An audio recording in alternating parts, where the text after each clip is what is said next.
On today's episode, we sit down with Tommy Johnson, the director and owner of Prime Performance in Maryland. He's a super passionate dude about what he does, and he's got only one goal, and that's developing his players. Yeah, it was a little bit all over the place in a good way, but dude has a deep well of knowledge. He's passionate about the way the body works, all the way down to what your tongue's doing in your mouth, to every atom and cell in your body. But it was super informative and yeah, very, very sharp guy. Absolutely. Get out your pen and paper and get ready to take some extensive notes. Cue the music.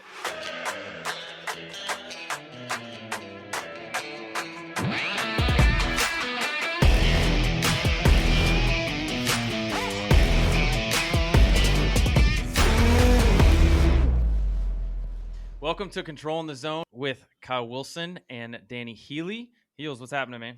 Not much. Excited to learn some stuff. I think we're going to learn a whole lot today. Yeah, today's guest is one of my good friends, but also very, very smart and continues to push the envelope for player development. Was drafted out of Marshall University in the 27th round. After a couple of years of playing, he decided to start his own baseball facility known as Prime Performance. It's located in Maryland. He's certainly a lifelong learner, and he continues to add those fancy letters next to his name, seeking out certifications every single year, and is fantastic at articulating, what he does on a daily basis to get his players better. Welcome to the show, Tommy Johnson. Thanks, man. Hey, but I think the one thing I want to make clear is I don't think those certifications actually mean anything. I think what they are is just a way. I put them next to my name, so if people want to talk speed, they can talk speed with me. If they want to talk, certain types of therapies, we can do that. If we want to talk, movement screens, we can do that. It's really just, I don't want anyone to look at the educational, like, don't do any certifications for the letters, because at the end of the day you have to apply them, and in your application is what makes you who you are. But yeah, man, I just want to make that one clear, because like I don't want to be known as the scientist that scares everyone away. It's just I want people to know that these letters simply mean that you can communicate with me about these topics.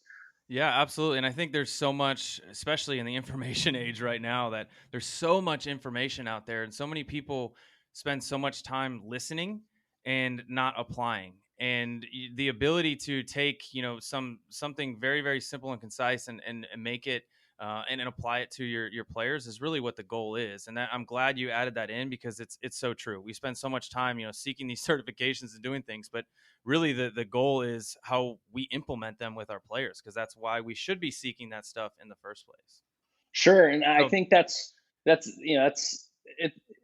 And the real issue is there's people selling us stuff left and right, and that's and good for them because they worked hard on learning. But at the same time, it's like, what's going to be good for me? How much is too much, right? mhm. And I think that's really good advice from you as a guy who's trying to grow. And I'm on base certified, but I'm lacking half the alphabet for what you have on your profile. But what you said is important. It's for you, and you're able to digest it and implement it with your players, and give back and help your players using that information. But I was going to ask on return on investment on that stuff, but I think it's a very good, I guess, clarification for you to say it's for me. I enjoy to learn, and you're able to help your players with it. So that's awesome. Yeah, All right. absolutely. So today is May 4th, and when I reached Yeah. out to you, you said, "Hey, man, can we record on the 4th?" And I was like, "Why the 4th?" And then I started to realize, and you told me that, May the 4th be with you, and it's a huge Star Wars. So, Yeah. what brought you to love Star Wars so much, and why are you so interested in it, and why specifically did you want to record on today?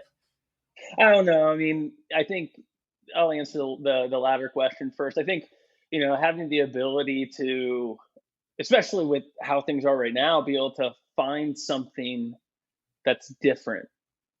Find a day that's different that can make another day stand out, because right now we have no chronological markers to, give us any sort of time frame on what's different between today and last Monday. Like, Yeah. everything's a Yeah, we're all blend. Wednesdays or Sundays, however you look at it, right? Exactly. So by having, by me identifying, May the 4th, I'm like, Star Wars, man. All right, we're gonna mix it up a little. So, so it kind of gave me a little excitement. Obviously excited to talk to you guys, but like just to have something a little different, to look at the day a little different, because it's been Groundhog's Day for a lot of us. Yeah, bro, and But you fired me up with that. yeah. But to get back to the first question, how did I come to grow it, or come to love it? Well, my dad's a sci-fi guy, and I think he made me watch Star Trek and stuff like that, and I was just like, man, like I'm not a Trekkie. This is one isn't for me. So we started watching Star Wars, and I think lightsabers were cool, and like the one of my favorite scenes I ever saw is when Boba Fett gets eaten by the sand monster. At when Jabba has Princess Leia, one of the greatest scenes. And one thing it stood out to me was like, man, the guy's a jetpack and he has a really sweet helmet. So from that point, aside from spending time with my dad and finding some scenes pretty fantastic, especially some of the visuals, like especially me being from the DC area, I don't see the desert a lot, and it actually drove some connection with me in the desert by watching it, because my wife and I took a trip out to Arizona. I wanted to visit Alan Groover, who's I think he's with the Memphis Grizzlies now, but used to do a lot of physical therapy on a lot of baseball players, professional ones. And I went on, so it was kind of a way for me to visit him, but also, I got to go see the desert again and go to some museums, and, sure as hell, they have pictures of Star Wars. So, I think what it is it's a way for me to stay in touch with my childhood, but also value some memories from my past other than baseball, because majority of my life has been that. So again, I think when you get older, you start to be, I don't want to say boxed in, but your interest, you can't explore your interests quite as much because you have other obligations. So it's kind of my really long answer for that. Yeah, that's awesome stuff, man. Any way that we can connect with our family members, and I know you have a young son now, and I'm sure he will in the future be looking back and have that thing kind of tradition carried on, which is awesome. And that's Or, what we're about, right? Giving back and yeah. reflecting and doing certain things. So Or um, he'll make fun of me and call me a nerd. yeah, So maybe, but he might through his teenage years, but when he gets a little bit older, he might reflect back and be like, you know what, Dad was pretty cool, and hey, if I want to connect with him and continue to connect with him, then this is the means, and it creates kind of yeah. a bond, which is honestly what we try to create with our players, right? I mean, Yeah. Oh that's yeah. Oh that's what yeah. it's about, the connection, the communication between us as be it fathers or sons or even just coaches or mentors. But I'm curious right now, obviously, with COVID-19 and everything going on, what are you guys doing or what are you doing specifically to connect with your players and make sure that they stay active through these times? Yeah. So I immediately, when I was my mom's birthday, March 16th, we got notification from the governor that all facilities needed to be closed by 5 o'clock. I immediately closed my facility because the governor said so. So I didn't even try to get any lessons in. But what I did is I immediately thought about my kids, and I was like, man, we're so close. They just got through tryouts, and then boom. So it's like, Yep. God, what are we gonna do? So I immediately went home and started creating videos. So I think I created a database of like 90 videos, Jeez. and shared it. I put it on Twitter. It's pinned up on my wall, and feel free to share that with anyone, because Yeah. you know I just, it's really hard for me, because I know I didn't have the resources that these kids did growing up, but at the same time, like I had to work hard my own way, and this is them working hard their own way. Like they didn't necessarily have the creativity to go and find work at every corner in terms of baseball, but by them coming to my facility, that was their means, and the things that educated them and allowed them to do extra work at home. So I just felt a huge obligation to immediately come up with something. So I've written, I think, about 8 weeks worth of workouts, conditioning program, some a little bit of hitting. I don't really want to mess too much with people's hitting right now, just because, like, honestly, like, I think there's a lot of misinterpretations that can happen when coaching individuals, and you just give them like anything just to give them stuff. So like I gave them really basic work, basically to work on athleticism when they swing, and to maintain their path going into the season. Because let's be honest, like without structure, sometimes it can be really hard to make gains like speed. Just because it's such a, like speed is such a sensitive topic. Like we're talking about day to day, changes. Like you have to keep training speed. Was it 3 plus or minus 5 days? Otherwise, you lose it. So I don't memorize Isrin's chart. I just look at it. But a guy named Vladimir Isrin created this chart, and everyone posts it. And it's funny because a lot of people post it like it's their own knowledge, and it's like, dude, give the guy credit. He did all the research.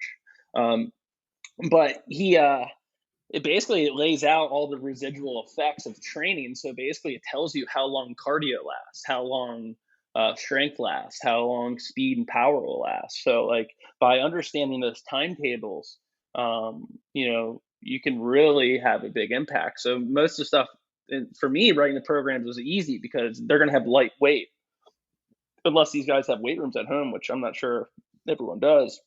Yeah. In this area, there are some people that just bought weight rooms, and it's like, God. Well, we're right outside. We're right outside DC, so I mean, like, the socioeconomics is a little different here, and like they'll especially with our population.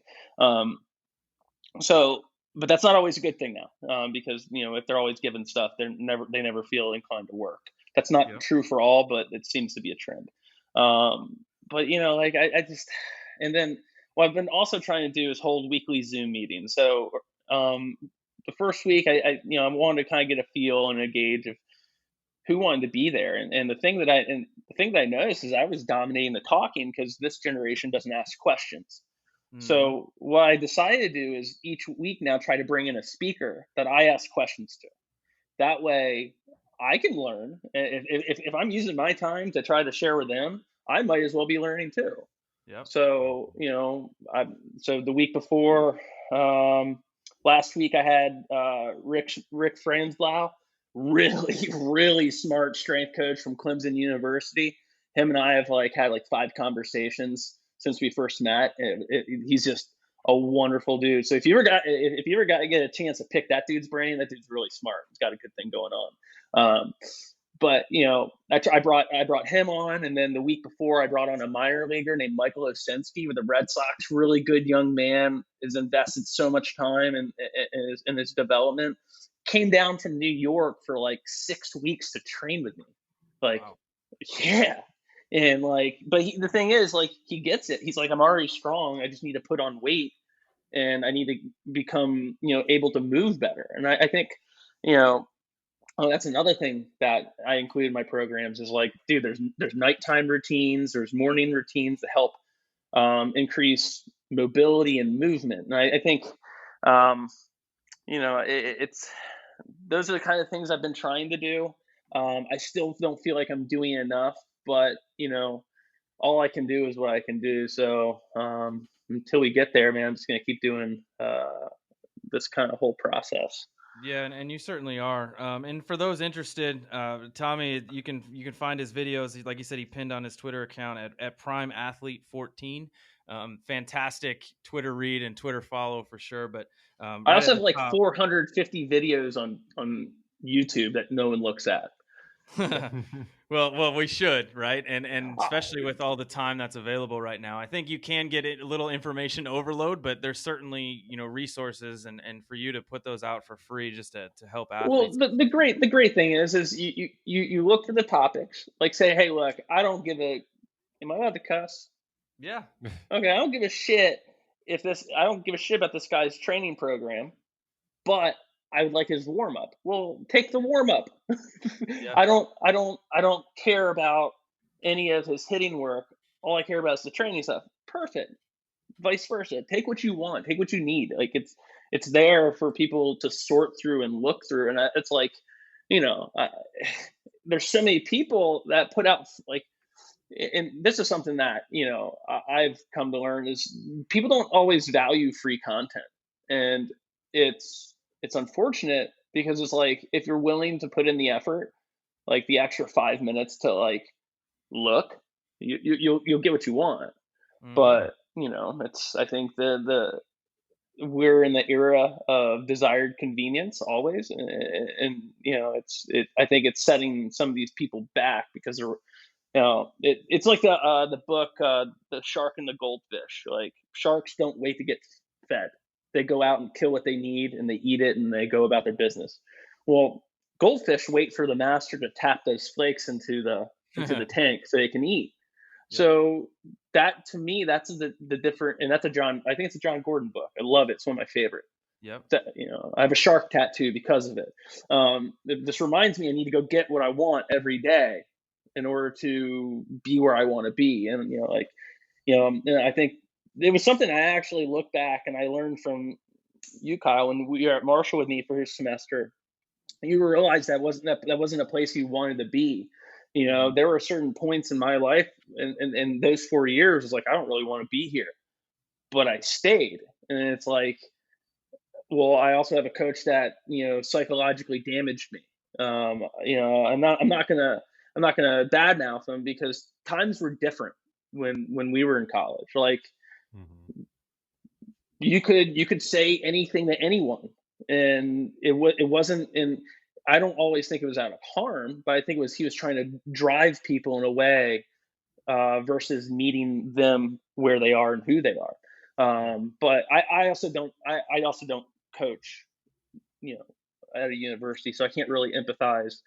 All I know is I'm 10, 11 years older than I was, so I think my if I could see what I was doing or see the scenario from the eyes that I have now, maybe I could appreciate it a little differently. But Yeah. it's I look back and I go, well, what if I went to a year of junior college right as soon as that new coach came in versus trying to make it work. I mean, I pretty much lost a year of baseball there. Like, you Yeah, but know, you know what I do, you say you respect me for moving on, and it wasn't easy. Obviously, I lost a lot of respect from the players that were a part of that university, but at the end of the day, I just felt like it was, an opportunity that or something I needed to do. But I also respect the fact for you and looking back on sticking it out. And I think a lot of times, some players when things kind of get tough, they just move on. And I look back and say that that's not my case, but also I think there's a lot of that now where they just, hey, this coach doesn't like me. I'm not going to tough it out. I'm just going to, I'm going to move on and put my name on the transfer portal too. And instead of grinding things out. And you certainly did that. yeah, I it came at a respect that. cost too, though. Yeah. A lot of, again, like I think the lessons I learned are great though, because now I can empathize with like certain populations that go through this stuff. Like, there's been history where certain people, like certain races, certain like genders, they don't get treated equally. In time, things start becoming better.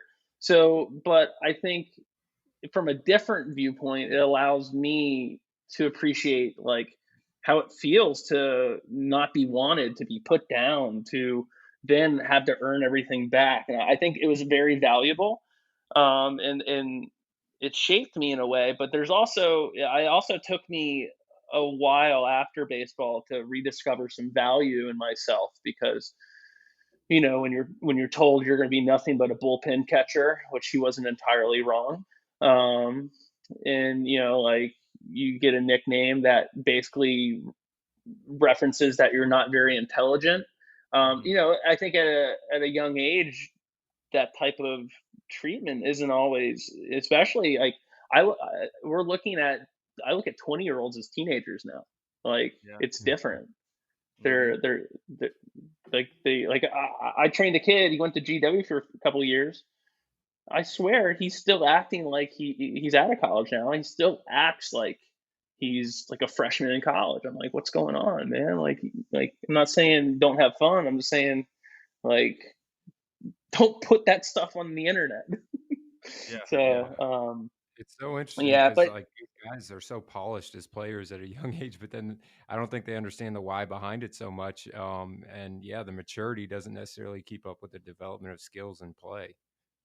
yeah, I totally agree. But again, I'm not trying to badmouth anyone. I think the times are different, so the appreciations are different. I'm sure you know um, a lot of coaches have gone into some transition, especially with some of the things we've seen at like at University of Maryland, where they killed kids. Like, the Hmm. football team killed a kid, and Yeah. it's happened elsewhere. I think, we have to.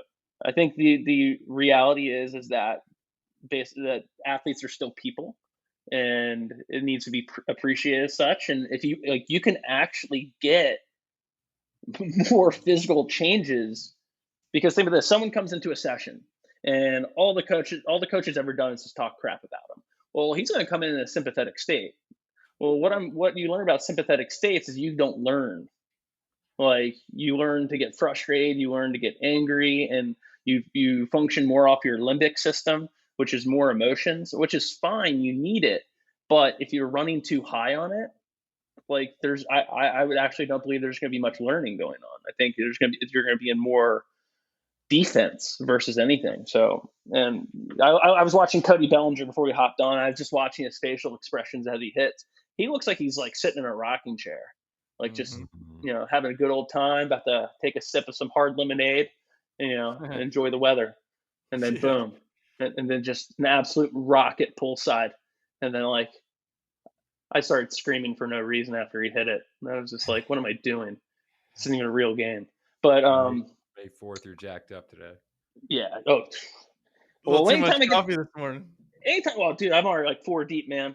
Like, you have to remember, like, my chemistry is way different than people because I'm a legit ADHD. I was prescribed in like third grade, and I refuse to take my medication because it's basically a narcotic, right? Mhm. Like, why do I want to put narcotics in my body? So I need stimulants in order to become focused and level. Otherwise, I'm not a linear thinker. I take on like 15 tasks at one time, and I don't.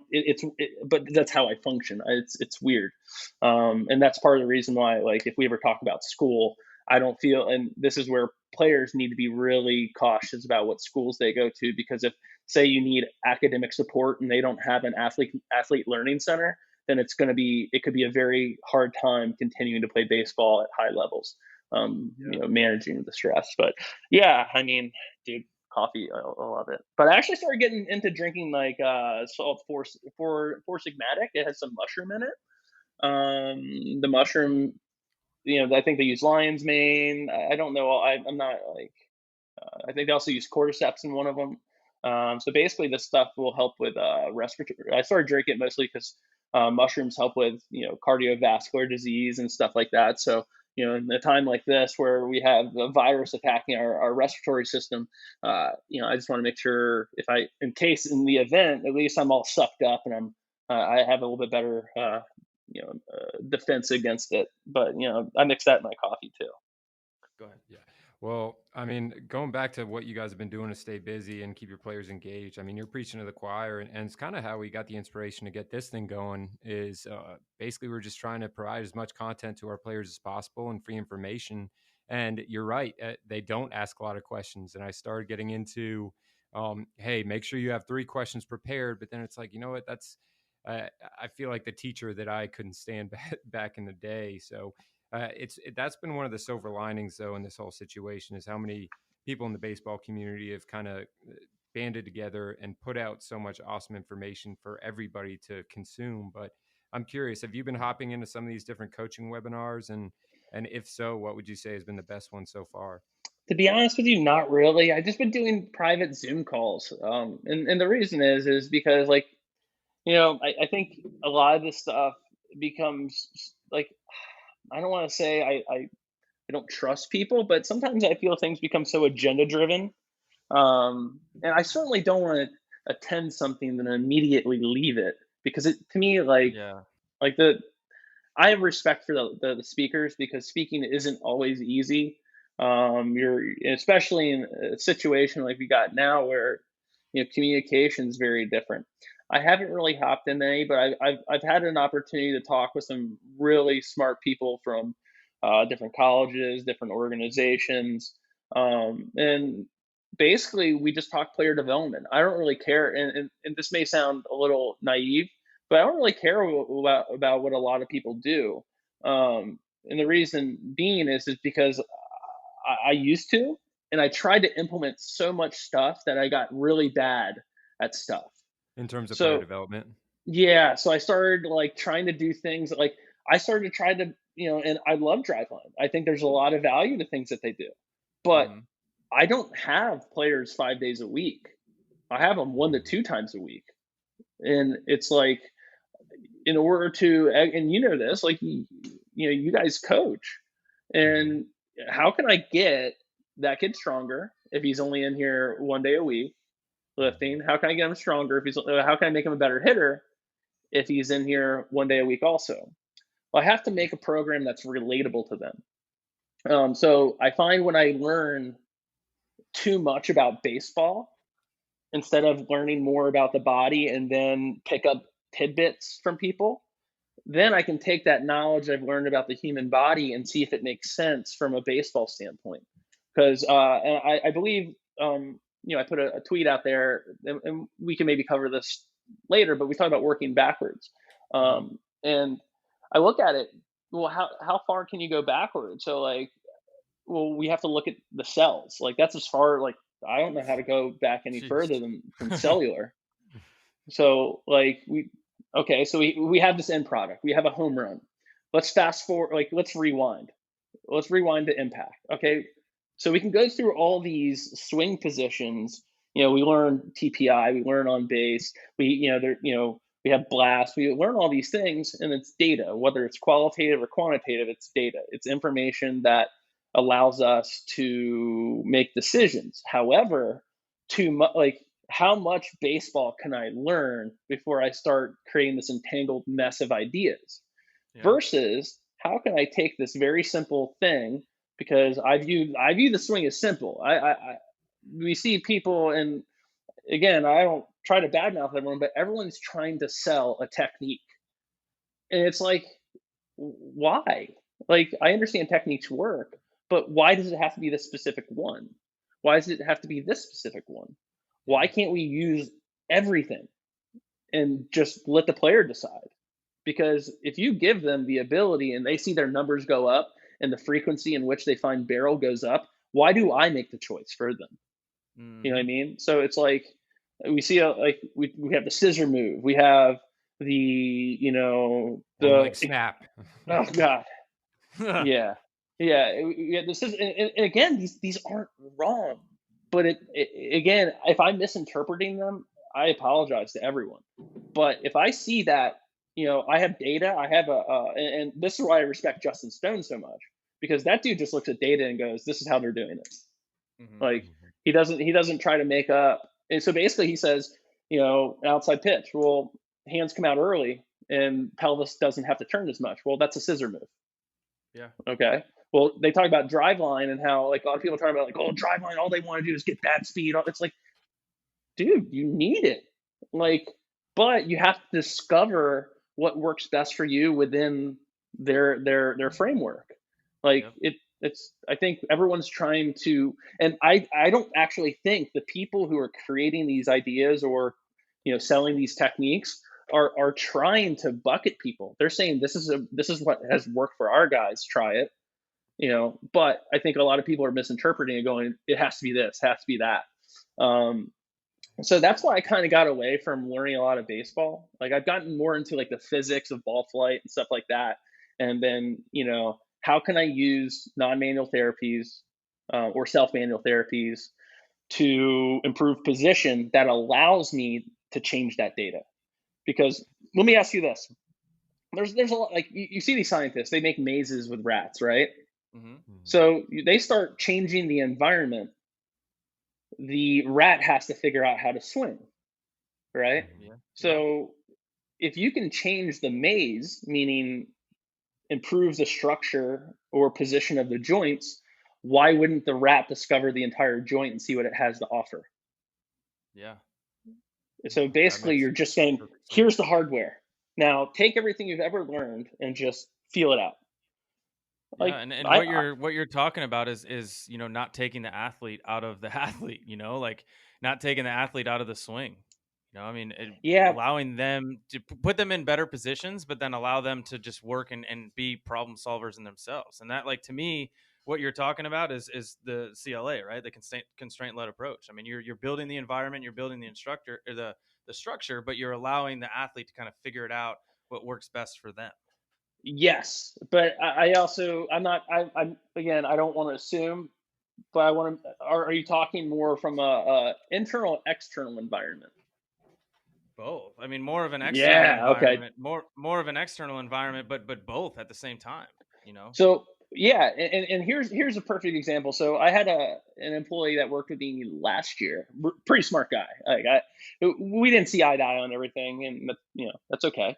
But he was really into this drill thing. I'm like, drills are great. I love the drills, but if they don't have prerequisites to move the way you want to move, then like, how do you know you're getting what you want? How do you know you know, it's not just made up, it's not pretend. And then once they get out into like live ammo, it looks completely different. So basically you're building a pattern on like you're building a house on sand.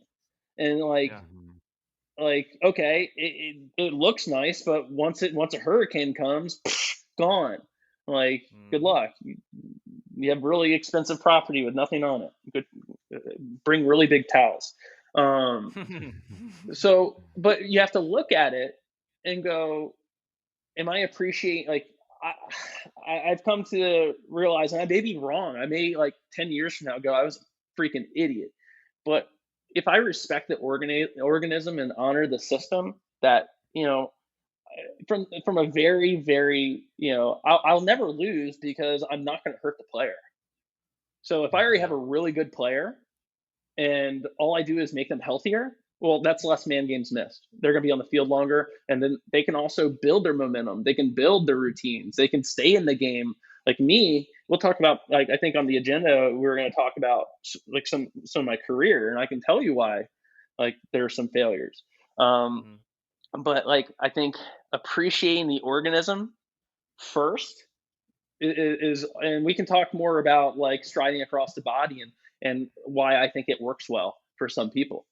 Yeah. So like, for instance, like, all right, maybe a scissor move is good because this guy can't flex a hip by pulling into it. He can't hinge. So by him stepping across himself, he had to pick up that leg, flex the hip, and put it down. So he basically stepped into hip flexion. Mm-hmm. So like, okay, that's good. That's a really good move. But like, then you see these pitchers that throw 98-mile-an-hour sinkers, like they could. I mean, it's gonna be hard to get to. Yeah. And I couldn't hit inside pitches because I stepped across my body when I hit. Well, it's and that's why I'm not against the scissor move, because I actually did it. I had some videos and some pictures, but I couldn't. I also couldn't pull the ball. Like, I could hit the ball 100, well over 100 miles an hour, but I couldn't pull the ball. Like, okay, So that's so not let's gonna. get into your Yeah, professional man, career a little bit. let's go. Obviously, you got drafted out of Marshall. It was your senior year, and then you get into your first year of professional baseball, and you hit what 345 in the Appy League. And when I look back at your stats for the 2 or 3 years that you played, I mean, your career minor league and affiliate ball was your career average was 333. I mean, you did really really well, Huh? especially well in that first season. I know. You got a card deal out of that, and you kind of quickly gained some attention from Baseball America and some prospect ratings and all that stuff. But what ultimately led to you, not continuing your career and getting out of professional baseball? Oh man, I think there's multiple things. I think I'm going to go ahead and first off and take responsibility and say I didn't always behave the way I was supposed to behave. When things weren't fair, I would tell them, it's like, hey, dude, you say like you want me to compete with that guy, but I'm catching every damn bullpen. Like, how am I Mm-hmm. supposed to get out in the field and throw those sub twos that you want, command the bullpen, command the battery, but I'm worn out before I even get to the game. Like, Yeah. I'm in the Arizona heat, so like, I think me standing up for myself. I also said some stupid shit at times, which I'll save for another day. But I think that's part of the maturation process. So first and foremost, I want to blame myself, just because I don't know how some what you'll never know how some of your actions actually impacted your ability to stick around.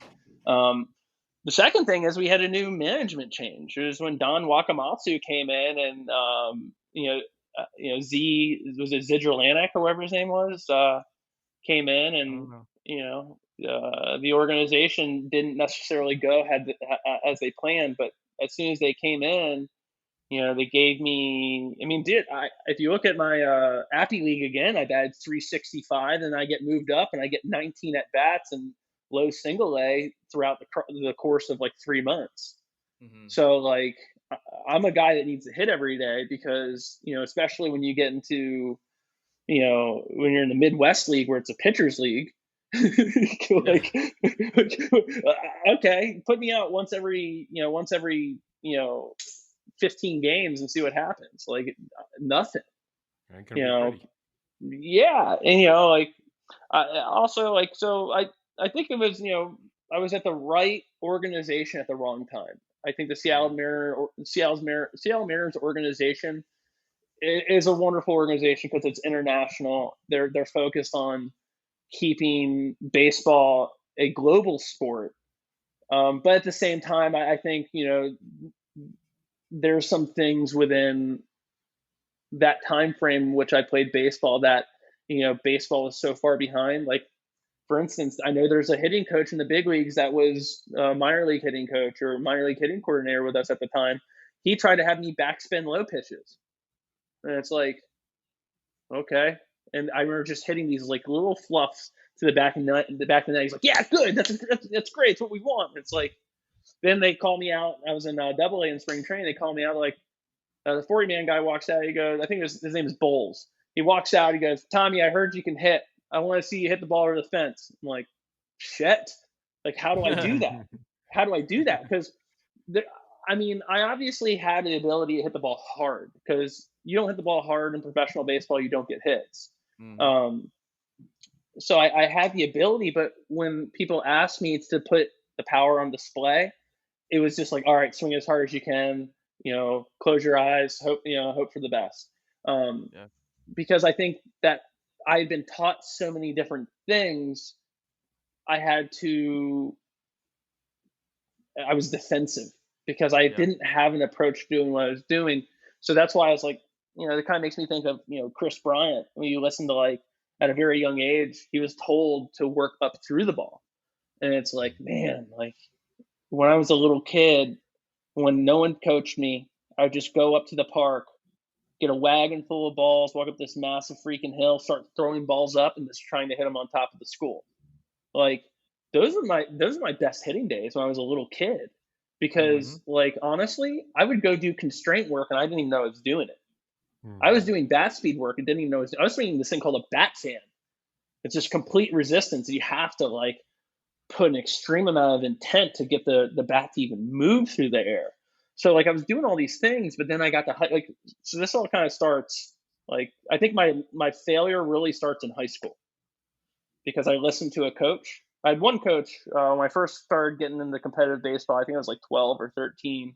I didn't play travel ball until I was like 11 or 12, which I thought was the best thing ever, because, like, baseball was a game that I got to compete against my brother and be with my boys and play wiffle ball and stuff like that. So I remember getting cut from a team, and then I went to this other team. It was the rival, and they were like, "Yeah, we don't even want to touch your swing. We think you're the best hitter on our team already." I'm like, "What?" And it's like, "Yeah, like, we're not going to touch your swing." Well, I do really well at those levels. I ended up playing against Brett Cecil in the state championship for Babe Ruth. I hit an absolute bomb off one of his teammates. So, like, but it was like, that's when I knew, like, baseball was, like, really what I wanted to do. But when I got to high school, I got in my sophomore year in high school, I hit 4 home runs preseason, and my coach comes up to me and goes, I want to get more power out of you. So they're like, what we're going to do is we're going to widen your stance and have you try to backspin everything. I hit, I think, 2 more home runs the rest of my high school career. So yeah, so I went from, like, looking at schools like NC State. I think is Avant still there? Yeah. Oh yeah, man. Oh, yeah. So, like, he was looking at, like, he was talking with one of my coaches for the Mid-Atlantic Red Sox. And he's just like, I remember my coach coming through. He's like, "Yeah, NC State's no longer interested." I was like, "What do you mean?" He's like, "Yeah, you just don't hit well enough for them." So like I know like guys like Marcus Jones. So back in the Mm-hmm. day, Oh yeah, so my yeah, so roommate. yeah. What a good dude, by the way. Like what Oh a just yeah, a wholesome family he comes from. Also, I think he went to Landon he went to Landon up here in Maryland. private school, Um, right? yeah, Big time private school. Yeah. yeah, they suck at baseball now. But watch out for a kid this year. Watch out for a kid this year named Randy Bednar. He's one of my boys, man. Uh, I'm going off on a tangent. Like I said, I'm not a linear thinker. But um, when this kid hits the ball, the air changes, and like I immediately like hulk up and get goosebumps. So like, look, he's at the University of Maryland. You guys should check out a home run he hit over their workout facility. It was Wow. insane. Yeah, he's only like 5'9", 5'10", about 190 though. I'll give a shout out to Will Franco. I mean, that guy's done a fantastic job getting that guy strong. Yeah. And Swope has done a really good job managing his swing as well. So, it's been really cool. It's just cool to kind of look back on things and see where you've come from and how your perspectives change. But going back to the Mariners thing, man, I think honestly, um, I'm so appreciative for them wasting a pick on me. Um, but I think what it allows me to do, I think the whole reason I failed is because again, like we talk about this spirituality thing. I have a greater purpose than being a player. I don't think that's my purpose. I I want to be a player. I still want to play. Like I still think I can hit the ball 400, but I'm probably wrong. Uh, but what I've come to realize is that I can win so much as a coach. Yeah. Like I win so much more as a coach than I do as a player. So I get a kid like this is when I knew I wanted to coach though. So like this is when I knew, you know, being a professional baseball player, not being one was okay. Is when I first started getting into coaching, and my boss calls me in and he goes, "Tommy, I want to talk to you." I go, "Oh, like, oh shit, what I do? I couldn't have fucked up already." It's like, no, he's like actually the opposite.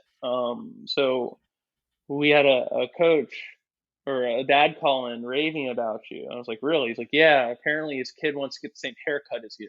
This is when I had hair, so like that's when I was like, damn, man, like seriously, the kid, like, dude, I'm a wash up. I sucked at baseball. I proved I couldn't get to the big leagues. At that time, my ex fiance had left me. Thank God. Um, like I have You a were his beautiful, hero. yeah, man. Like I didn't think it was deserved. So like it's weird though, but looking back, I start to really appreciate the fact that I did fail because Hmm. reality is I could have had a couple really good seasons and I could have gotten maybe paid, but doesn't mean I would have been happy. Right. So, like I think in retrospect, I think not succeeding may have been the best thing for my actual life because I there were and these are things I'm very open with when I talk about my failures as a player. Like, dude, like a lot of players resort to alcohol or smoking pot. I mean, like they do things to To ease cope. pain. Yeah. Yeah, just to manage. And it's like, and especially in the era where we all grew up, it's like if you complain about how you feel, you're a bitch. And like Hmm. Mhm. and like, dude, like if I could just have that 5 minutes to bitch and complain, it'd be over with, and I could emotionally move on. So, like, I look at that and being able to teach kids that lesson is like, look, to be a man, you don't need to keep everything inside. You just need to be civil, right? Yeah. Like, you just need to be Yeah. able to have a conversation about how you feel and not just like torch people with it. Well, I think So, you just alluded to it, but we always ask every guest we have on, what is your coaching why? yeah, yeah, I mean, to be honest, like, and that's to be honest with you, that's why I couldn't stand to see these kids without programs. Like, every program we write in my facility is customized. Wow. We take what we know. Yeah, I mean, it takes a lot of time, but like it but like as soon as I knew that these kids were gonna do without, I was just like, man, like these fucking kids, like I never. in my 34 years of life, I've never been without baseball until now. And it's like, I don't know what I would have done in high school or in middle school if someone was like, yeah, you can't play baseball. You got to sit aside and deal with your brother all day. I'm like, you know, like, No way. no, no, I like, no way. Like, go kick rocks. But I truly feel for them because I think about all the money people invested in me and my program. And I'm not saying it wasn't worth the value because it was. They got better. We have numbers. We have, qualitative and quantitative evidence that their movement either improved or all the above improved. Hmm. So, to know that they're going to go without and, all of our hard work may, you know, dissipate, it kind of threw me back, and I felt a huge responsibility to him. So yeah, I think you're absolutely right. My why is to be a better coach than I ever had, and also just give kids the opportunity and the knowledge that I didn't receive until I had to do my own independent research. Well, yeah, I think it's awesome, like what your facility does, following you guys on social media, and it's next level stuff. The customization, the individualization, super broad, generic question, but can you define what your facility is all about? How you guys go about training your athletes? Whether is it more groups, individual based, team based? Yeah. Like, how do you guys go about it? So we're basically we do zero rentals. Everything's program based. So our facility is not open for free use. It's just I just don't want anyone to associate my facility with lack of player development. Hey, it's a good batting cage. I can go get reps there. Well, those things die. Hmm. Like, how many times do you see a batting cage where people just put tokens in or rent the cage? It's not there 5 years later. Yep. So the goal is if I'm not there 5 years later, and again, I don't speak on anyone's business model. It may work for some people, but what I've noticed in my area is it has not. Um, and then there's one guy that's owned like 5 facilities, and it's all the same. It's like don't like look, they're failing. Like do Definition of something insanity, different. man. Yeah, like as you can see, I'm stuttering because I'm baffled. Yeah.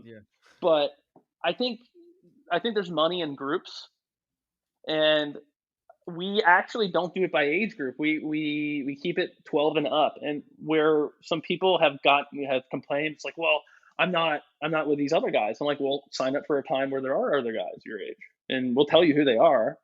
Um, but at the same time, if everything is customized and you're getting individual work, individual design, then all you have to do is be diligent yourself.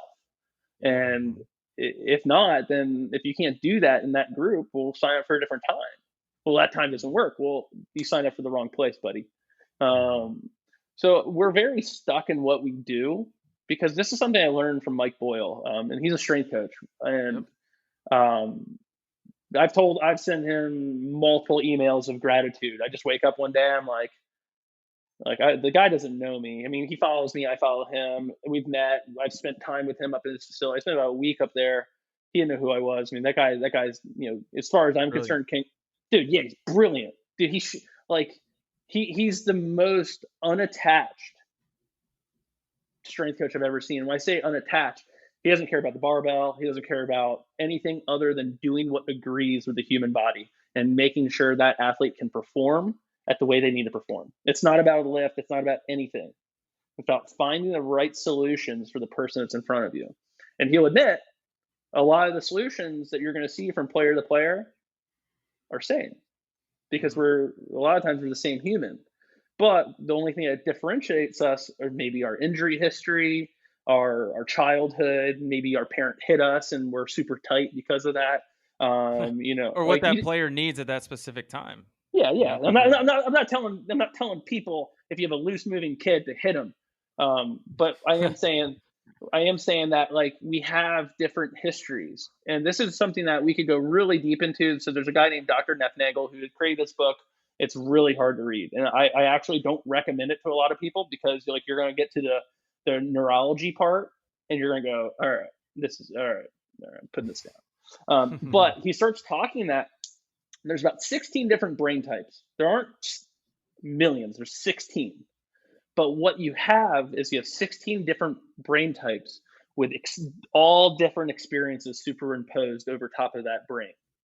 So that brain and the actual history that it's recorded is what maybe creates a different personality. Like Barry Bonds and I think it's Barry Bonds and Ken Griffey Jr. have the same brain type, according to this book. Go figure. Both immaculate left-handed hitters. But if you look at it, Barry Bonds would park in the parking lot or the parking spot of his head coach at Arizona State and basically tell him to fuck off. And then you have Ken Griffey, who is like I'm sure you've had an opportunity to meet him once or twice, but an absolute darling of a human. Like I remember I caught a live batting practice for him and Adrian Beltre. It was probably the time where the Mariners had treated me the nicest. But I caught a live batting practice, and he comes, he's like, "Hey, I'm Ken." I'm like, "Yeah, like, dude, I used to wear my hat like you." All of our hero growing up, right? Yeah, man, because I think what he did is he represented confidence without being an egotist, and fun. It was fun. It was fun. Did you ask him about his swing trainer? Dude, I'd be honest with you. Like, do you want me to be like that honest with you? Like, I don't know why, but it works for me. Like, I don't know why. I used it. It didn't work for me. Well, you might have been the guy that like lose the barrel early, and you would have beat the mess out of that thing. So it might have worked. It might have worked for you, but it just goes back to like I think probably 5 to 7 years ago, everybody was just trashing that tool, right? And rightfully so for a lot of people, because it's just like tilt that thing upward though. Yeah, you can. Right? Yeah, I think it's called like the 360 trainer now, or something like that now. Yeah. It's just funny how evolution takes its toll. Well, I mean, also I can also say I was 185 going into high school, so like, all right, I'm already a grown ass man leaving middle school, like. So I mean, I think it could have hurt me. Like, you never know. Like, it could have hurt me. Like, I could have hit way more bombs before. It could, I mean, the fact that I was hitting the ball harder than everyone else may have been a real big indicator of that. Maybe I just had some genetic dispositions that were advantageous. Yeah, absolutely. So you talk about loose and tight movers. Yeah. And I know that's kind of a big thing right now. And Justin Stone talks about it a lot, just in the little stuff that I've seen him discuss. But can you describe and hopefully the most simplistic terms for our listeners what essentially a loose and a tight mover is, and why sometimes those tight movers we may not want to try to make them more loose because that may not be what's efficient for them. Yeah, I think what we look at is a very superficial thing. I think we're looking at, it's not superficial. I think how people look at it is superficial. So we have to look at these things. It's not just like a loose person may be loose because they haven't gone through a growth spurt, or they haven't, done, like, you can do strength training at end ranges, right? So like, say I get to the very end range of a left-handed hitter, because we talk about a lot of left-handed hitters have that smooth, looser swing. And Kyle, you're a switch hitter, so like you can relate to both sides. So we talk about that, and it's like, okay, well, we need to be snappier. It's like, well, you can build that. It's like, go to his end. Like, if you can be more responsive from your end range, then let's do it, because that's going to put you behind the ball, and you're going to get on plane sooner in space, which means, you can, your deflex won't, like, there'll be more barrel. So like, that could be the difference between a bloop single and a little infield pop up. And I'll take that sometimes. So what I'm looking at is and I'm trying to dumb it down, because like my thought processes aren't always, people say they aren't simple, but it's like, well, to me they are, because of what I know. But like, okay, so, and this is where we go into like something called FRC. FRC is functional range conditioning. So a lot of people think it's a system to mobilize. They're not entirely wrong, but it's a system to improve articulation. So I think a lot of people are up in arms. Everyone just trying to make everyone mobile. It's like, well, what's your definition of mobility? Oh, well, everyone's just trying to get their joints to expand. It's like, no, that's not mobility. That's called flexibility. Mobility is a space in which you can move through. Okay, so like flexibility is simply the ability to bend, right? So if I can move through the space in which I can bend fast, strong, and efficiently, I don't want to change that because I'm appreciating the joint health. The joint health, if I can move through that entire articular space, how I'm designed, well, then my joint health, I'm not going to lose cartilage inside my joint. Say, like we see a lot of these guys with hip impingements. Well, yeah, they have hip impingements. They're rotating one direction their entire life. And then you build bone off of that because if you don't build the bone, then you're going to damage the tissue. And then you rotate further and then you pinch the tissue and you tear it. So, like, I think what we're looking at is, who is this guy by nature? Who is he? Is he a loose mover? Okay, I may want to start by taking slack out early. Like this is where like you see guys, like that could be the reason you need to roll into your swing. Like you need to do more of a driveline approach with your lower half because if you have the space, you need to use it. But at the same time, being mobile does not mean you're weak or slow. Because look at fucking gymnasts. Yeah. Like, dude, like, and they're yoked. And so it's just like, well, what's really missing? Is it the strength programs? No, it's at an early age. Are kids climbing shit? Are they sprinting? Are they rolling on the ground? Is mommy and daddy loving them and giving them hugs and touching them? Because that's really important for growth too. So, and I can actually attest, I have data. I posted some a while ago. I actually presented it to a hitting coach, and he's like, how'd your time to contact decrease? Meaning it went from like a 1.5 to a 0.15 to a 0.14. And all I did was corrective exercise. So I didn't even do a drill. I just rolled on the ground, and my time to contact dropped. My bat speed went up. My rotational acceleration went up, and my vertical forces I could tell you went up because my pelvis started tilting a lot differently off of K motion. Now this is all T work, but still, like, so if my time to contact changes and my bat speed goes up and my kilowatts or my power numbers go up, well, how the hell did that happen? I did it by doing a quote unquote mobility exercise. So what I'm also doing is you also have to understand what these mobilization exercises do, because mobilization doesn't necessarily, like, it could just mean move. Like I'm just moving to prepare my body for the shit it's going to go through. So that way, if I do it in a low threshold manner, at least I have fluid and circulation and connection to those areas before I abuse them. And this is something that Dr. Greg Rose talks about immensely. It's like, do we change the swing? I don't think so, especially at pro level. Like, why would you change his swing? Like, he's a big leaguer. Like, why would you change his swing? Like, that's what he's good at. Why don't you work on the shit he's not good at? Like, maybe he needs more soft tissue work. So instead of assigning more hitting drills, have him spend an extra 10 minutes with a physical therapist. Like, for me, like, I know it's really hard to tell people, but it's like, hey, dude, I really have your best interest in mind, and how you're trying to move, it's going to be very difficult for you too. And I think you're actually going to make your approach to hitting worse because you're going to try to move the way you can't move. And, I think you take a loose hitter and you try to, and I see this all the time on Twitter. Like, they're going, oh, he's a loose mover. Let's get him to move like this. It's like, how do you take a loose mover and have him move like a tight guy? Like, but we see it. Yeah. All the time. And they're like, oh, we'll throw medicine balls. Yep. Yeah, it's like, well, no, like he doesn't lack an ability to move. He lacks an ability to stabilize. So like that's why people are like, oh, medicine balls are great. It's like, no, they're not. Like you're releasing the ball.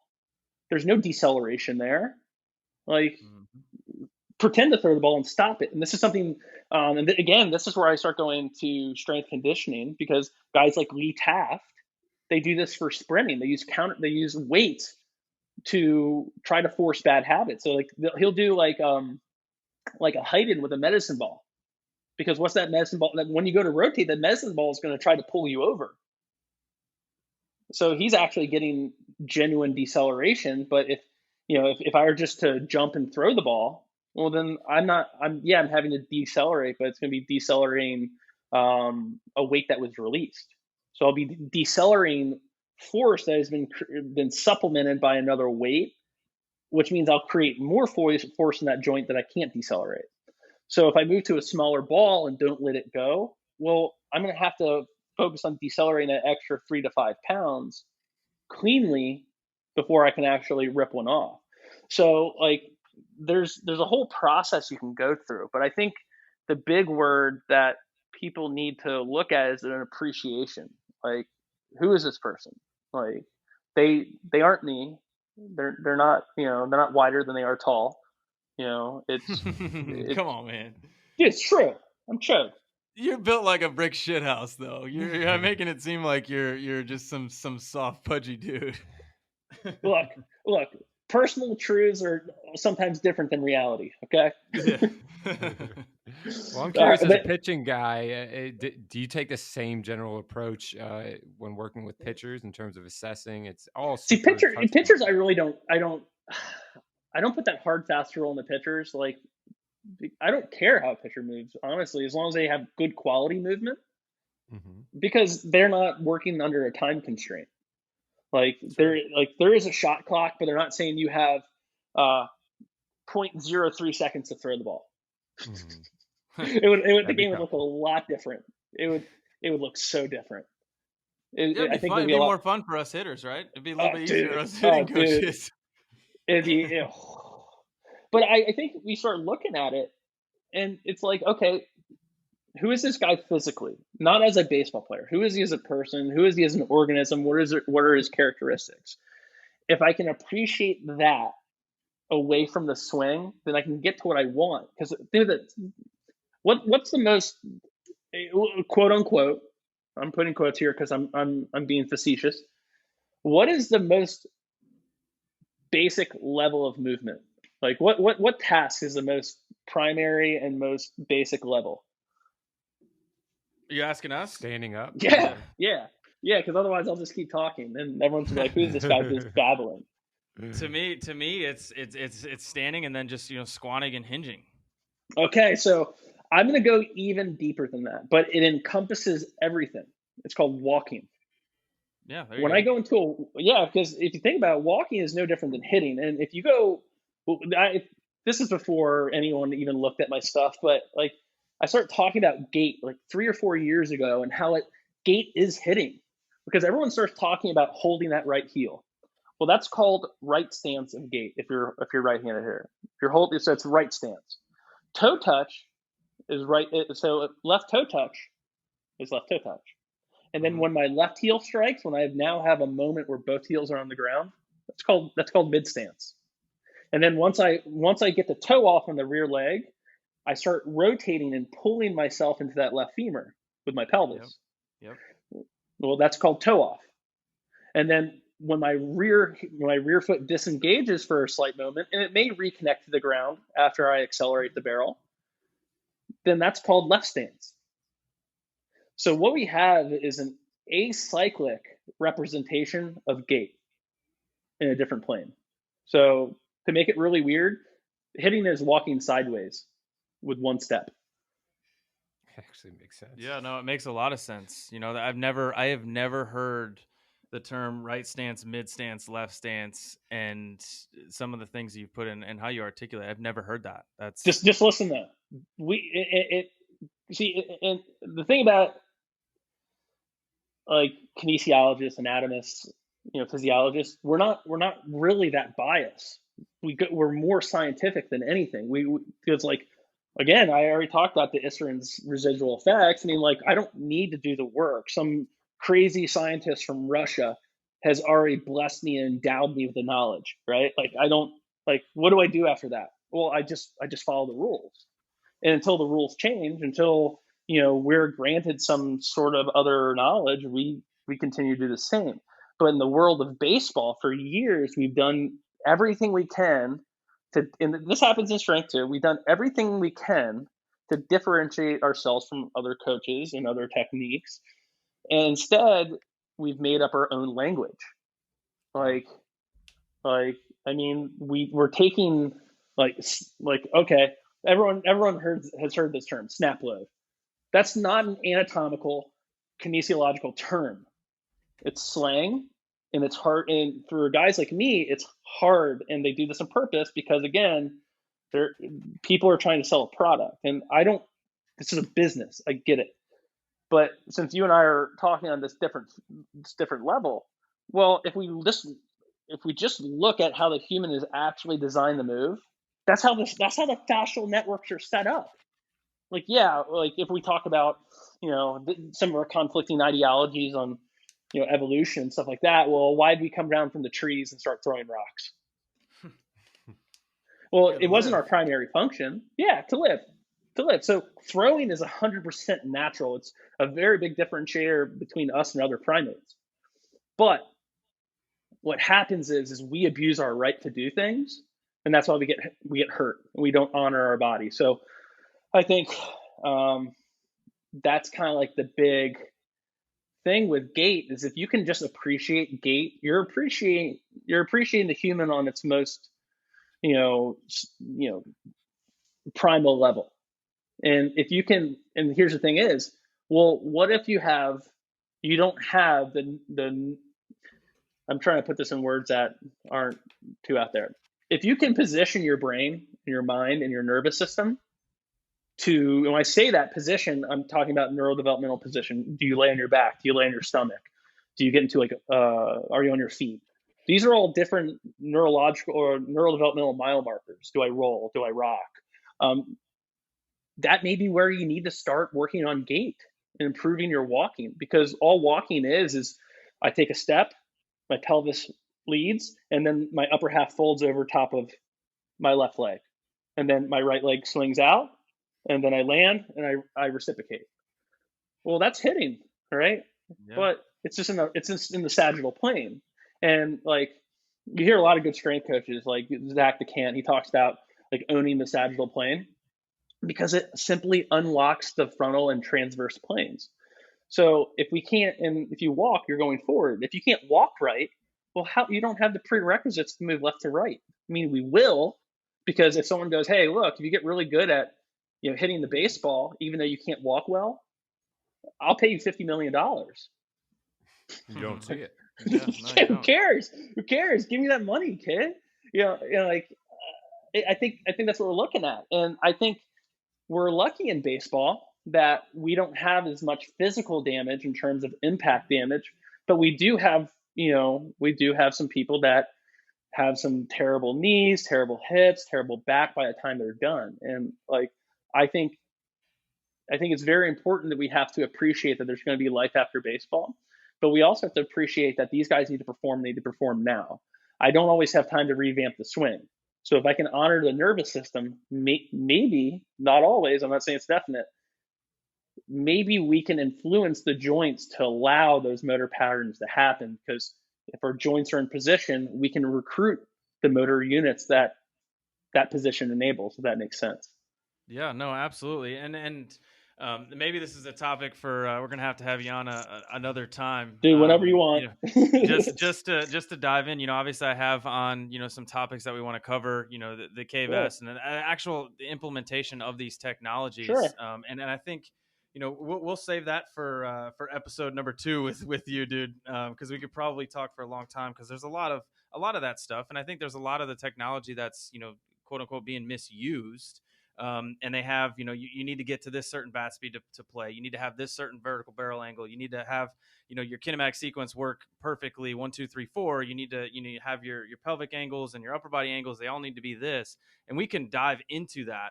But let's go back to on episode number 2 with you. But yeah, let's go back to like you in the training facility standpoint. I think through this whole thing, you can tell that if you go to Prime Performance in Maryland, in the DC area, you're definitely going to get, the best of the best when it comes to looking at the full picture of the human body and really. Yeah, I also don't. I don't want you guys to just. I hope whoever listens to this know that I don't talk to my clients like this. I generally only talk to 100%. Adults. Just so in case you're like, oh, this is scary, you won't even know what I'm doing. I put the pill in the pudding pretty well, so you won't know. You only know it's there. Yeah, and I believe that, but I think it's to gain a deep root and understanding of what you're trying to teach. It's important to, peel back a ton of the layers on the onion and figure out what exactly, Dude, why we're doing this, right? Like it's what, a why? thick onion. It's a real Yeah. thick onion. Oh, it's huge, and it's ever evolving too. I feel like as we continue to collect more information and work with certain players and um, you know plug information in our brains to tap into later on. But As soon as we can what are understand the brain, man, as soon as we can understand what's actually happening with the brain, I mean, everything else is just an offshoot of it. So, like, once we yeah. understand what's happening upstairs, man, we'll have a lot better idea what's happening everywhere else. Absolutely. So we talk about you training with your players, right? And Mm-hmm. obviously you keep it, pretty vanilla and simple. And, we all know that you have a, method behind the madness for sure. But what are some fun things in the facility that your kids love doing when they come in and train with you? Well, a lot of times it's just the environment we try to provide. And the one thing that we try to do that they really enjoy is we kind of shut the hell up. Um, I think that's a huge thing. I think these kids, one thing I think that our generation has a hard time doing, at least me, is I want affirmation and vocalizations that someone understands what I'm telling them. But that's not always how these kids operate. So I think that's the funnest part. We were Hmm. kind of like, because they're used to having people micromanage their every move. I mean, mom and dad does everything for them, and they have no independence. So it's kind of a place where they can kind of be themselves and ask questions, and more importantly, like I I make games out of stuff. Hmm.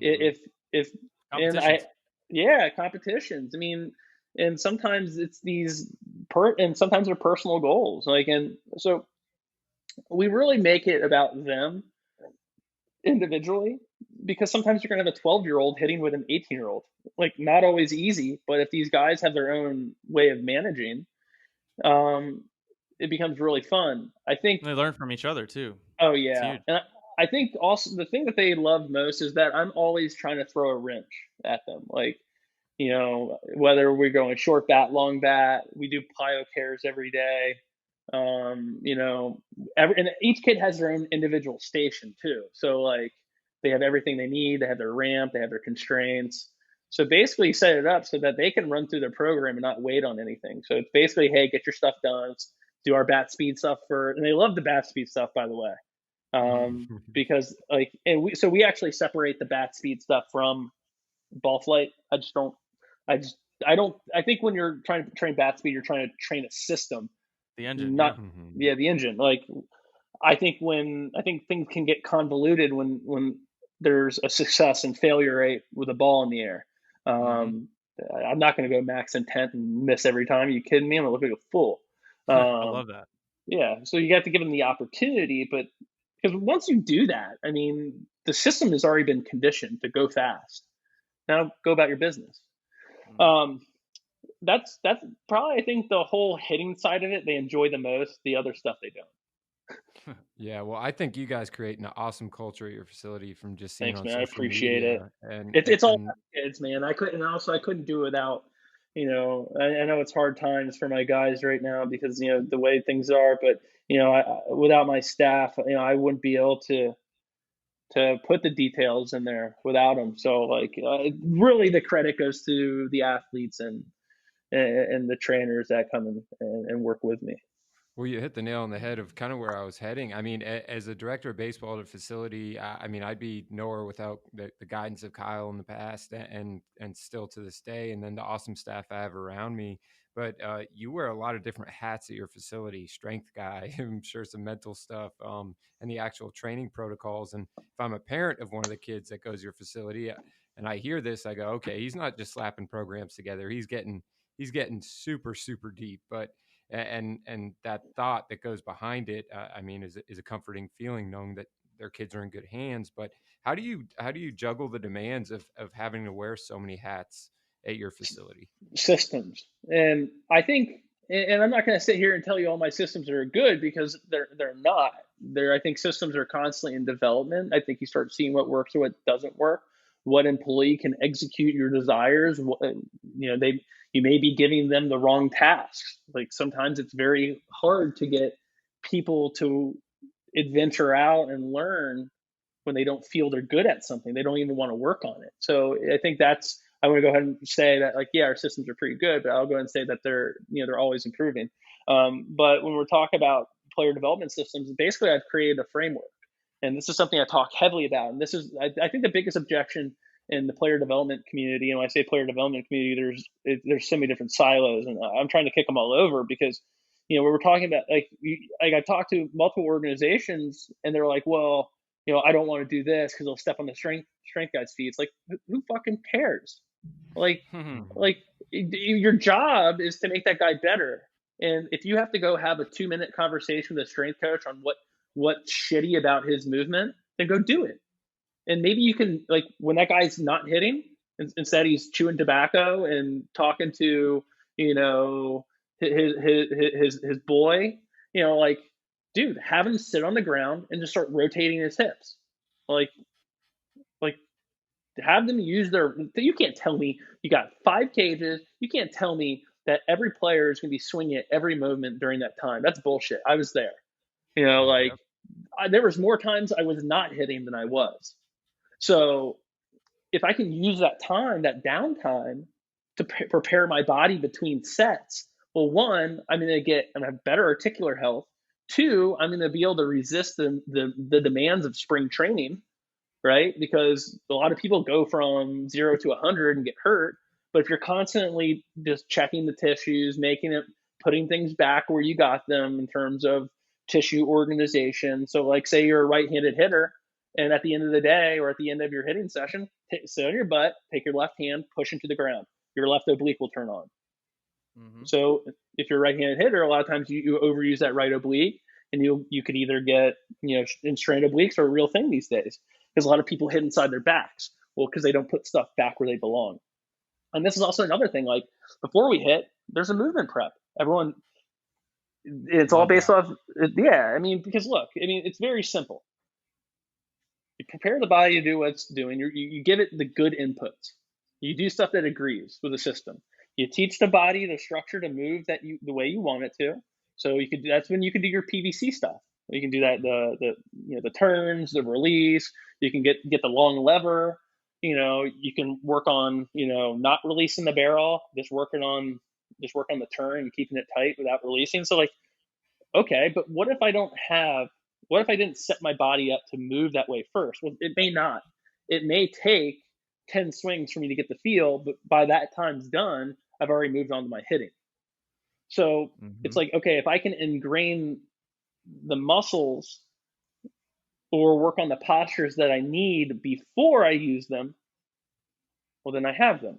Now, here's the thing is, they don't always stay and stick. And this is where people get frustrated or impatient. But if you can look at, hey, give me 3 to 6 weeks of these patterns, and then afterwards we'll progress them and make them a little harder. So we have a progression and regression. This is where you start. Do I start, like, with a pelvic rotation, man? Like, a lot of people can't teach or fix a pelvic rotation. It's like, well, it can't tilt. Fix the tilt first. And so you fix the tilt. Well, you just won the sagittal plane, and you unlock frontal. So the way I look at it, and this is really weird, you mix frontal and you mix sagittal, you get transverse. Yeah. So, like, you have to have the sagittal key to the frontal lock, and you have to have the frontal lock to the transverse, or the frontal key to the transverse lock. They all unlock each other. It's just triplanar appreciation. So basically what we'll get at is prepare the body, get it to move in a low threshold manner the way I want it to. And then after that, I move with my bat speed work, because I've already prepared the tissues. I've got it to move the way I want it to. Now I go fast, because I have the plasticity and I still have the energy to go fast. And then you move into your drill work. So that way, because when people are swinging as hard as they can, I don't give a shit. Like, I don't care what it looks like, because that's not where we're training, right? Like, if they move. Yeah, I'm just trying to have them move fast, and then we work on their movements later.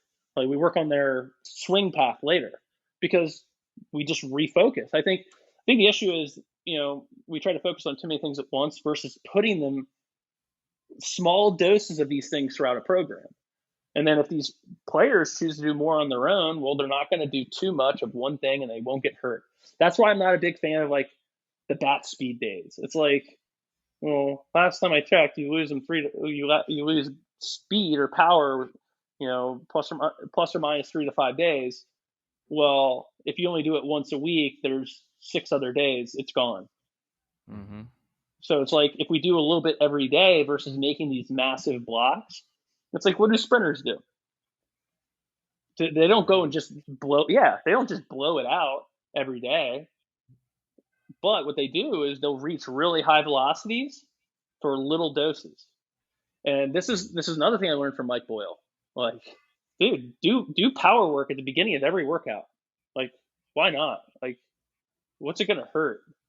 I mean, you may get a little tired, but then in baseball you have to hit tired playing the 140 game, 162. So, I think you have to look at it and go, there's what I know and what I can implement. Like, I would love to do more breathing work with my guys, but when you get a bunch of teenagers that don't want to lay on their back and breathe, no shot. Again, yeah. So instead, I found a different way. So there's this neuroreflexive rub that actually repositions the diaphragm better, so that way they breathe better. So we can get our guys in the flow state better. But this is only temporary, right? Because as the consumer gets smarter, because the consumer always does, this stuff, like I'm telling you, 10 years from now, like this is gonna be nothing. Like this is gonna be common. I hope it's common knowledge. But until then, you're putting the pill in the pudding. Yeah, man. But I think we're always putting the pill in the pudding. Like we're trying to hide something. I think that's how it needs to be. And like, Kyle, you can tell me if I'm wrong. When you work with these professional athletes, it's like they don't want to change their swing. Yeah, and the guys that do are desperate. And then they get cut because they're desperate and they do weird shit. Right? So yeah, and with we working, obviously a lot of it is in season too, right? So it's like you said in earlier in this episode, it's about keeping them healthy and keeping them physically and mentally prepared day in and day out. And swing changes and little meticulous little drills and going over constant videos a lot of times just has a negative impact on them. So that's why a lot of these players are if they do need to do some type of overhaul, they're doing it in an off season where they have the time built in to do that. Yeah. But still, I mean, I love what you said about implementing systems, man, and allowing your players to, you give them the constraint or you give them the drill and you allow them to execute the task, and they're always busy. And it doesn't mean busy swinging a bat. A lot of times when we're coaching our players, we think that the only way they're going to get better is if they swing the bat, and that's so far from the truth. It's about becoming better movers, and how can we get them to do things outside of the cage that not only keep them healthy, but obviously continue to push the needle in their development when they do actually pick up the bat. Yeah, and I think you said it perfectly. And but it's a challenge. And I think anytime you work with humans is a challenge because you're dealing with more than just information. You're dealing with an emotional system, history. Everyone has their own set of baggage. But I think the systems go from down to the very they need. But I think we as hitting coaches, because again, like people ask me, "Are you a hitting coach or a strength coach?" I go, "I'm both. Like I'm a baseball performance coach. Like I can use data. I can write sophisticated training programs, and I can write really good hitting programs, and I can fix stuff out." Because I think I've learned with the basics how humans are designed to move. And then once you do that, the swing is just a superimposition of a movement. It's just, but we start getting into systems. Well, I think what I see is there's a lot of disconnect within the systems. You have strength coaches working on one thing, and you have hitting coaches working on another, and it's like, everyone has different toolboxes, and it's like, well, we all need this space to be creative. It's like, well, why don't we just find a space where everything works? Yeah, like we have a mindset, right? Yeah, that's the goal. Yeah. Well, and this started with Charlie Weingroff years ago. Like I heard this from him, I think in 2012 on his was it Training as Rehab, and I actually got to listen to Charlie. I was invited by the Wizards to come down, Washington Wizards, to come down and listen to him speak. And that guy, I immediately left that and I was like, I don't know shit. This guy's brilliant. This guy's absolutely brilliant. I don't know shit. And then I started realizing it's like, I don't need to know everything about everything. I need to know what exists and how to create a system that allows whoever I hire to understand that system and execute it. So that's where you start talking about templates and design. So like I think if I were to like, okay, let's play like MLB The Show franchise. If I'm going to build a player development system, I'm going to have subsystems within that system that people are going to pick from. So whether that be FMS, FRC, on base U, RPR, whatever. I need to have a basis of knowledge, a pool of knowledge that people can pick from. Because if I can get everyone to have similar, and this is all about human resources and hiring. So, I think if you go into it going, this person has prerequisite knowledge, he's going to fit well into our team because these are some of the systems that say our director of health insists on using. So if they have requisite knowledge coming in, well, now you can put that person and say, hey, look, this is our current bones of our program. This is the meat we hang on our bones. So if the strength coach says, hey, we need to do hip expansion stuff so we can use the entire joint because Johnny keeps impinging when he rotates left. Well, we need to open that joint and give him a little more space so he can stay on the field. Well, that means the hitting coach should maybe take some of those, not necessarily the expansion part of it, but the warm-up part of it to make sure he doesn't do damage to that joint prior. Because let's be honest, they all go on the field, they do their warm-ups, and they go sit down. Mm-hmm. So if they can continue to move that joint in a low threshold, low energy cost manner, well, they're going to keep fluid surrounding that joint and healthy as they go to articulate all day. And especially in spring training where it's hot and these guys are dehydrated. So, I think there's just a lot. And again, making sure your players are hydrated as hitters, as hitting coaches is player development. Because, I have P charts in my bathroom that tell you, like, if you lose 1% of hydration, your performance diminishes. And that means focus, that means ability to see. Because, I mean, if you look at your eyes, they're just balls of fluid with mucous membrane surrounding it also. So, like, we're just bags of fluid. So, like, I think people kind of put this narrow sight, and I may be wrong. I could be wrong. I think they can go deeper in their player development. I think hitting coaches especially can use strength coaches and physical therapists more because those are usually your smartest guys that when it comes to the human body. Because if you're trying to design an adjustment that, say, like you have so this, I work with a minor leaguer online, and he has 0 torso side bend, 0. So we start working with him, and he starts hitting everything with his legs. And he's like, yeah, I've been trying to develop some tilt. I'm like, don't even build tilt in your swing. Teach your spine how to move. Give it prerequisite knowledge before, give it the general before you go specific. Because if you can teach the midsection to stabilize so the thorax can side bend over top of it, well, then you're going to get tilt without flare, without sacrificing your lower back. So that's what I'm saying. Like, if you have this knowledge as a hitting coach going into, because there is levels of swing design, right? But it's just very low levels because you have 60 guys and you can't communicate with everyone for 20 minutes. It just won't work. But if you have backup for your design, and that's a conversation you can have. Say, look, I spoke with Jose, our therapist, and he was telling me that you have some thoracic restrictions.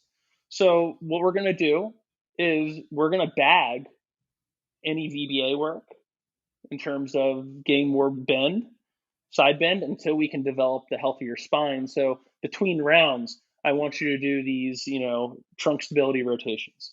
Yeah. Boom. So you're working on a program that's going to improve their body while they're hitting for a later date. It's like something Greg Maddux would do. You know what I mean? Like, he would let a guy hit a home run, so that way next time he played him, he would throw a completely different pitch or the same pitch, and the guy wouldn't expect it. So like we're just planning ahead. And I think having that foresight can, like, especially when you get them in spring training, well, how do I want them to be once they get to, the big leagues, or where they get to Raleigh? What in what condition do I want them to be?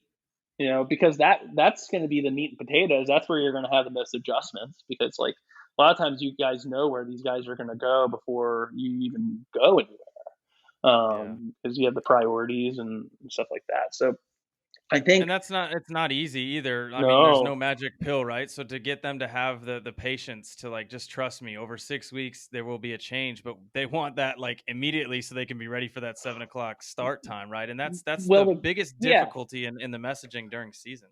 test and retest though, Yeah. because think about what happens when you go to On Base U and someone's mobility changes instantly. Everyone's like, "What the fuck? This is voodoo." It's like, no, you just honored the system. You gave it what it needed, and its response was positive.